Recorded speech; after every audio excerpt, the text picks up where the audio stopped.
வணக்கம். வீடியோ பார்க்குற எல்லாருக்குமே wish you happy new year. உங்களுக்கு தோணுச்சுன்னா கண்டிப்பாக கமெண்ட்டில் எனக்கு விஷ் பண்ணுங்கள். கிறிஸ்மஸ்க்கு நியூயார்க்லாம் அமெரிக்காவில் இருக்கிற நியூயார்க் வந்து ரொம்ப சூப்பராக இருக்கும். லைட்டிங்லாம் ரொம்ப அழகாக இருக்கும். நம்ம வீடு தான் நியூ ஜெர்சியில் இருக்குதுன்னு சொல்லியிருக்கேன் இல்லையா. ஃப்ரெண்ட்ஸ் எல்லோரும் நியூயார்க்கு கொஞ்சம் பேர் வராங்க. அவங்க நம்ம வீட்டுக்கு வராங்க. நம்ம வீட்டுக்கு வர குட்டீஸ்க்கு ரிட்டன் கிஃப்ட்ஸ் கொடுக்கலான்ட்டு வால்மார்ட் போயிருந்தோம். 2 குட்டி பாப்பாஸ் வராங்க, ஒரு தம்பி வராங்க. இப்போ இவங்களுக்கு கிஃப்ட்ஸ் வாங்குறதுக்காக தான் வந்திருந்தோமே. கேர்ள் பேபிஸ்க்கு தான் வந்து நிறைய ஐட்டம் வந்து கண்ணில் படுற மாதிரி இருக்கும். அதில் வர இந்த பிங்க் கலரு, பர்பிள் கலர்லாம் எக்கச்சக்கமான கிஃப்ட்ஸ் இருக்கும். ஆனால் பசங்களுக்கு அந்த கலரே பிடிக்காது. எந்த கடைக்கு போனாலும் பாய் பேபிஸ்க்கு கொஞ்சமான ரேக் தான் வச்சுருப்பாங்க. அதுலேயும் தேடி கண்டுபிடிக்கிறது ரொம்ப கஷ்டம். கேர்ள் பேபிஸ்க்கு ஈஸியாக வாங்கிட்டோம். தம்பிக்கு மட்டும்தான் வந்து இந்த பிகி பேங்க் அதுமாரிலாம் வாங்கலான்னு பார்த்துட்டே இருந்தோம். அவனுக்கு கிடைக்கவே இல்லை. கடைசியாக தம்பிக்கு ஒரு gift கிடச்சிருச்சு, எங்களுக்கு சாட்டிஸ்ஃபை ஆகிற மாதிரி. என் பொண்ணு வேறு அவளுக்கு தான் அந்த கிஃப்ட்லாம் வாங்குறோன்னு நினச்சிட்டு இருக்கா. அதை கொடுக்கும்போது அவள் எப்படி ரியாக்ட் பண்ணுறா அப்படின்னு பாருங்கள். வால்மார்ட்டில் பர்ச்சேஸ்லாம் முடிச்சுட்டு இந்தியன் கிராசரி ஷாப்பில் போயிட்டு கொஞ்சம் காய்கறி, கொஞ்சம் ஸ்நாக்ஸ் அது மாதிரிலாம் வாங்கிட்டு வரலான்ட்டு ஐஜிஓ போயிட்டோம். ஸ்நாக்ஸ் வாங்கலான்னு ஸ்நாக்ஸ் செக்ஷனுக்கு போகும்போது பிளிஸ்ட்ரியில் வாங்கலான்ட்டு என் வீட்டுக்காரர் அங்கே போய் நின்றுட்டாரு. ஏன்னா இந்த பிராண்ட் வந்து தமிழ்நாட்டிலேருந்து வருது. தமிழ்நாட்டுக்காரங்க தான் ஒருத்தங்க நடத்துகிற பிராண்ட் இது. ஸ்நாக்ஸோட டேஸ்ட்லாம் நம்ம ஊரில் பேக்கரியில் வாங்குற டேஸ்ட் அளவுக்கு இருக்கும். அதுக்கப்புறம் இந்த வெத்த குழம்பு, சாம்பார் பொடி, அப்புறம் இந்த மணத்தக்காளி வெத்தல் அதெல்லாம் கிடைக்கும். நம்ம ஊர் சாப்பாட்டுக்குள்ள காய்கறி, மளிகை சாமான் எல்லாமே இந்த கடையில் தான் கிடைக்குமே. மேரிகோல்டு பிஸ்கட்டு, சேமியா, ரவா அது மாதிரிலாம் இந்த மாதிரி கடையில் தான் கிடைக்குமே. தேங்காய்லாம் முழுசாக வாங்கினா நல்லா இருக்காது. துருணா ஃப்ரோசன் ஐட்டமாக வாங்கினா தான் நல்லா இருக்குமே. Next snacks. ஒரு சைடில் வந்து சூடாக ஸ்நாக்ஸ் அவங்க வந்து விற்பாங்க. இது நிறைய ஊரில் வந்து நிறைய ஸ்டேட்டில் கிடைக்காது. ஆனால் நாங்கள் இருக்கிற ஸ்டேட்டில் கிடைக்கும். எப்போ போனாலும் வந்து அங்கே சமோசா வாங்கி சாப்பிடுவோம். அங்கே கிரேவிலாம் விற்பாங்க. கலர் கலராக இருக்குன்ட்டு என் பொண்ணு வேறு வாங்கணும் அப்படின்னு சொல்லிட்டு இருப்பா. ஆனால் டேஸ்ட் வந்து நார்த் இந்தியன் ஸ்டைலில் இருக்கும். நமக்கு வந்து அந்த டேஸ்ட் வந்து செட் ஆகாது. இந்த ஊரில் எந்த கடையில் திங்ஸ் வாங்கினாலும் எந்த பேக்கும் கொடுக்க மாட்டாங்க. நம்ம காசு கொடுத்து வாங்கணும் பேகு, இல்லைன்னா நம்ம வீட்டிலேருந்து எடுத்துகிட்டு போகணும். என் பொண்ணுக்கு இந்த டோரை ஓப்பன் பண்ணி போடுறதுல என்ன ஒரு ஆனந்தம்னே தெரில. இதை ஒரு விளையாட்டுன்னு விளையாண்டுட்டு இருப்பாங்க. கடைக்கு போய் திங்ஸ் வாங்குற வேலையெல்லாம் முடிச்சுட்டு வீட்டுக்கு வந்தாச்சு. வீட்டில் சாமி பூஜை ஐட்டம்ஸ்லாம் க்ளீன் பண்ணி வச்சுருந்தேன். அதுக்கு மஞ்சள் குங்குமம்லாம் வச்சு சாமி ரூமுக்கு எடுத்து வச்சாச்சு. ரொம்ப அதிகமாகலாம் என்கிட்ட பூஜை ஐட்டம்ஸ் இருக்காது, கொஞ்சமாக தான் இருக்கும். இது வந்து துவரம்பருப்பு. துவரம்பருப்பு வந்து காஸ்கோவில் தான் வாங்குவோமே. உளுத்தம்பருப்பும் துவரம்பருப்பும் காஸ்கோவில் வந்து கொஞ்சம் விலை கம்மியாக இருக்கும். இது எப்படி வந்து ஏர் பேக் மாதிரி வச்சுருக்காங்க பாருங்கள். நல்லா வந்து ஏர்லாம் எடுத்துகிட்டு வச்சுருக்காங்க. இது நம்ம ஓப்பன் பண்ணோன்னா ஃப்ரீ ஆயிரும். ஃப்ரெண்டு வராங்கன்னு சொல்லியிருந்தேன் இல்லையா, அவங்க வீட்டிலேருந்து நம்ம வீட்டுக்கு வரத்துக்கு வந்து ஒரு 5 மணி நேரம் கிட்ட ட்ராவல். ஒரு ஆஃப்டர்நூன் கிட்டே கிளம்புனாங்கன்னா நைட்டு இங்கே வந்துடுவாங்க. அவங்க வரத்துக்கு முன்னாடியே இட்லி பொடி, டிஃபன்லாம் செஞ்சு வச்சுட்டா அவங்க கூட கொஞ்சம் கதை பேசிட்டு சாப்பிட்லாம் அப்படின்ட்டு ரெடி பண்ணிகிட்டு இருந்தேன். லாஸ்ட் டைம் திங்ஸ் பார்சல் வரும்போதே எங்கள் மாமியாரே இட்லி பொடிலாம் அரைச்சி அமுச்சு விட்றேன்னு சொல்லியிருந்தாங்க. என் வீட்டுக்காரர் தான் அவங்கள கஷ்டப்படுத்தக்கூடாதுன்னு வேணான்னு சொன்னார். ஆனால் நான் அரைக்கும் போது அது வந்து ரெட் கலராகவே வரமாட்டேது, ஒயிட் கலராகவே இருக்குது. எங்கள் அம்மா கிட்ட சொல்லியிருந்தாலும் செஞ்சுருப்பாங்க. ஆனால் அவங்களுக்கும் வயசாயிருச்சு, எங்கள் மாமியாருக்கும் வயசாயிருச்சு. வர ஃப்ரெண்டுக்கு டின்னர் என்ன பண்ணியிருந்தேன்னு காட்டுறேன். தேங்காய் சட்னி பண்ணியிருந்தேன், இட்லி வந்து பண்ணியிருந்தேன். அவங்க வந்ததுக்கப்புறம் தான் ரெடி பண்ணியிருந்தேன். அதுக்கப்புறம் சேமியா உப்புமா பண்ணியிருந்தேன். அப்புறம் இட்லி சாம்பார் பண்ணியிருந்தேன். வந்துட்டு அவங்க நைட் லேட்டாக தான் வந்தாங்க, சாப்பிட்டுட்டாங்க. வந்தப்போ இந்த பாப்பாவுக்கு வந்து இந்த கிஃப்ட் வாங்கிட்டு வந்திருந்தாங்க.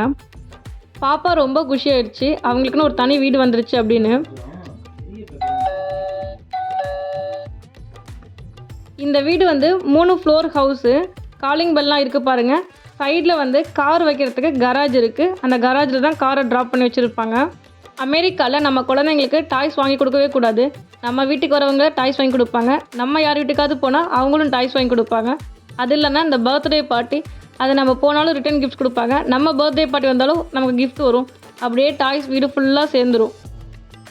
இந்த வீடை நான் உங்களுக்கு சுற்றி காட்டுறேன். கிரவுண்ட் ஃப்ளோரில் வந்து கராஜ் இருக்கும் கார் வைக்கிறதுக்கு. அதுக்கு பக்கத்தில் பாத்ரூம், கொஞ்சம் ஒரு லிவிங் சேர்ஸ்லாம் இருக்கும். அதுக்கு மேலே வந்து கிச்சன் இருக்கும். அதுக்கு மேலே வந்து என் பாப்பாவுக்கு ஒரு பெட்ரூம் இருக்கான். அவங்க பெட்ரூமில் வந்து கார்பெட்லாம் போட்டு வச்சுருக்காங்களாம், பேப்பர் போட்டு. அதுக்கு பக்கத்தில் வந்து ஒரு ஆஃபீஸ் ரூம் இருக்குமா. ஆஃபீஸ் ஒர்க் பண்ணுறதுக்கு தனி ரூம் இருக்குமா. அதுக்கு லேப்டாப்பு, சேர் எல்லாமே இருக்குது.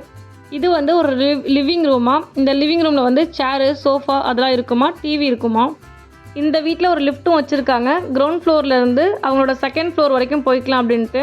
என் பாப்பா அவங்க ரூமுக்கு போகிறதுக்கு அவங்க லிஃப்ட்டை யூஸ் பண்ணியே போயிடுவாங்களாம். இந்த ஸ்டோரியெல்லாம் என் பொண்ணு தான் சொன்னாங்க.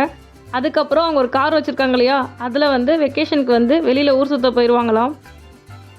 இங்கெல்லாம் கிட்ஸ் வந்து பின்னாடி தான் உட்காரணும். அதுக்கு ஒரு பூஸ்டர் சீட் வரை வாங்கணும்னு சொல்லிட்டு இருந்தா. இந்த காரில் பூஸ்டர் சீட் இல்லை அப்படின்ட்டு. gift வந்த உடனே எல்லாத்தையும் பிரித்து விளாண்டாச்சு.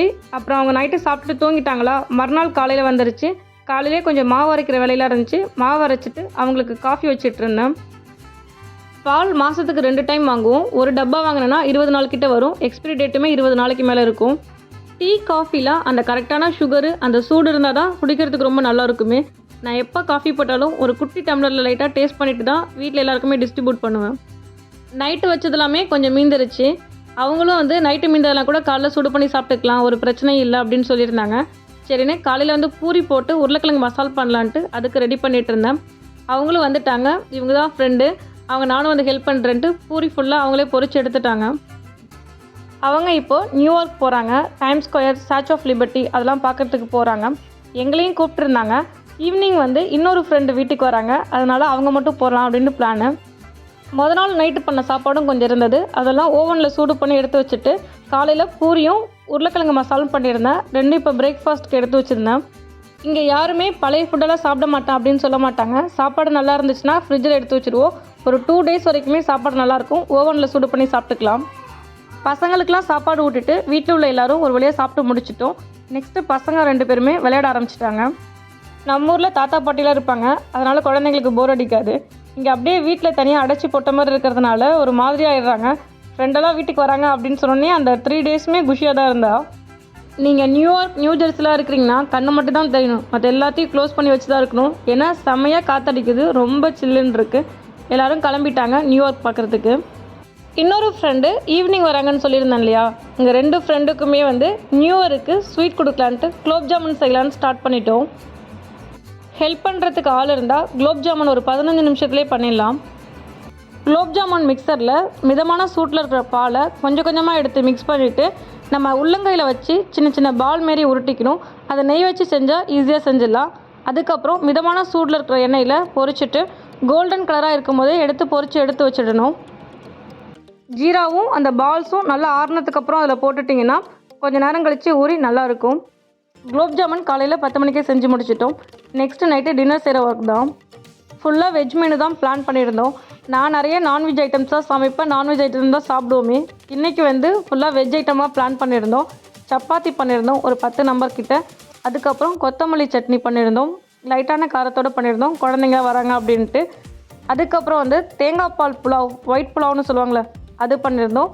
இட்லி சாம்பார் பண்ணியிருந்தோம், குழந்தைங்க 3 பேர் சாப்பிட்ணும் அப்படின்ட்டு. சப்பாத்திக்கும் ஒயிட் புலாவுக்கும் சேர்த்து கொஞ்சமாக குருமா பண்ணியிருந்தோம். அதுக்கப்புறம் உருளைக்கிழங்கு மசால் பண்ணியிருந்தோம் இல்லையா காலையில், அதை எடுத்து வச்சுருந்தோம். அதுக்கப்புறம் காரமான ஒரு சட்னி செய்யலாம் அப்படின்ட்டு தக்காளி கார சட்னி இருக்கு இல்லையா, இது வந்து ஹோட்டல் ஸ்டைலில் இருக்கும், நல்லாயிருக்கும். அந்த கார சட்னி பண்ணியிருந்தோம். நெக்ஸ்ட்டு வந்து நம்ம செஞ்ச குலோப் ஜாமுன் வந்து பார்க்கலாம். இது ஓரளவுக்கு வந்துருச்சு, ரொம்ப சூப்பராக இல்லாமல் ஓரளவுக்காக வந்துருச்சு. என் பொண்ணோட பர்த்டேக்கு பண்ணியிருந்தேன்னு காட்டியிருப்பேன். அதை கம்பேர் பண்ணும்போது இது கொஞ்சம் பெட்டர் அப்படின்ற மாதிரி வந்திருக்கு. நெக்ஸ்ட்டு வந்து உருளைக்கிழங்கு சிப்ஸ் எடுத்து வச்சுருந்தேன். குழந்தைங்களுக்கு ரிட்டன் கிஃப்ட்ஸ் வாங்கியிருந்தேன்னு சொல்லியிருந்தேன் இல்லையா, இப்போ 2 பாப்பா மட்டும்தான் டின்னருக்கு வராங்க. திரும்ப அவங்க வீட்டுக்கு போயிடுவாங்க. அவங்களுக்கு மட்டும் கிஃப்ட்ஸ் எடுத்து வச்சுருந்தோம். 6 வயசுக்கு மேலே உள்ள பாப்பாவுக்கு அந்த கிஃப்ட்டு, 2 வயசில் உள்ள பாப்பாவுக்கு இந்த கிஃப்ட்டு, 2மே வச்சுருந்தோம்.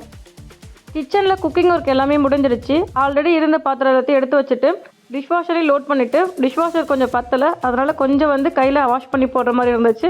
அதெல்லாம் எடுத்து கையில் வாஷ் பண்ணி போட்டாச்சு. அமெரிக்காவில் நீங்கள் எந்த இடத்துக்கு போனாலுமே, நீங்கள் ஹோட்டலுக்கு, வீடுக்கு, பார்க் எங்கே போனாலுமே டேப்பில் வந்து ஹாட் வாட்டர் வரும், கோல்டு வாட்டருமே வரும்.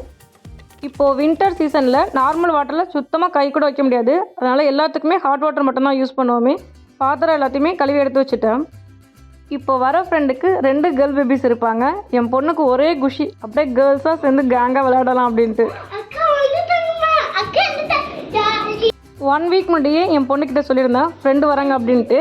டெய்லியும் கேட்டுகிட்டே இருப்பா, இன்றைக்கி டேவா, இன்றைக்கி எப்போ வராங்க, காலையில் வராங்களா, மதியானம் வராங்களான்ட்டு. இப்போ வர போகிறாங்கன்னொன்னே ஈவினிங்லேருந்தே வாசலே பார்த்துட்டு இருந்தா. பசங்க 3 பேருமே நல்லா விளையாண்டுட்டு இருந்தாங்க. அவங்க வந்ததுக்கு அப்புறம் தான் இட்லி ரெடி பண்ணலான்ட்டு இட்லி ஊற்றி வச்சுருந்தேன்.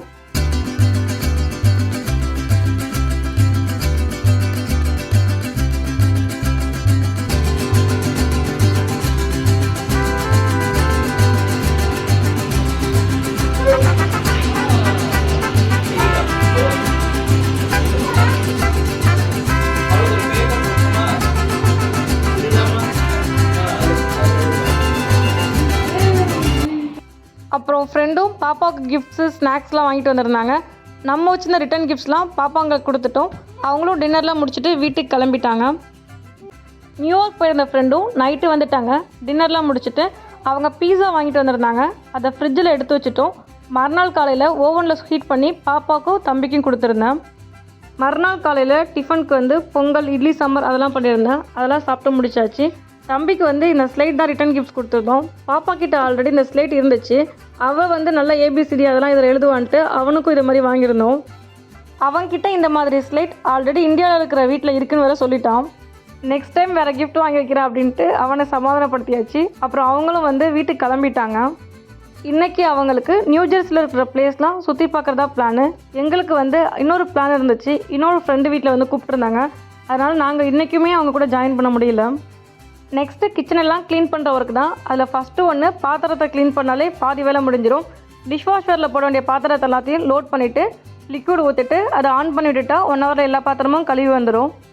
கொஞ்சம் பாத்திரம் கையில் க்ளீன் பண்ணுற மாதிரி இருந்துச்சு. அந்த பாத்திரத்தையும் க்ளீன் பண்ணி எல்லாத்தையும் எடுத்து வச்சாச்சு. ஃப்ரெண்டு நியூயார்க் போயிருந்தாங்கன்னு சொல்லியிருந்தாங்க இல்லையா, அவங்க வந்து அங்கே லைட்டிங்லாம் இருக்கிறதெல்லாம் வீடியோ எடுத்து வந்து வந்தாங்க, காட்டினாங்க. அதுதான் இந்த வீடியோ. நாங்கள் ஏன் நியூயார்க்குக்கு இவ்வளோ பக்கத்தில் இருந்துட்டு நியூயார்க் சுற்றி பார்க்காம இருக்கோம்னா, இந்த 2 மாதமே நாங்கள் விருது இருக்கோம்னு சொல்லியிருக்கோம் இல்லையா.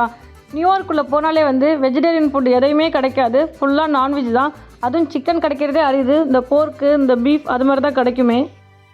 வெஜ்ஜி ஃபுட் அப்படின்னு பார்த்தீங்கன்னா வெஜ்ஜி சாலட் மட்டும் தான் கிடைக்கும். இந்த பச்சை காய்கறிகளை வேக வைக்காமல் கொடுப்பாங்கள்ல, அது நம்மளால் சாப்பிட முடியாது.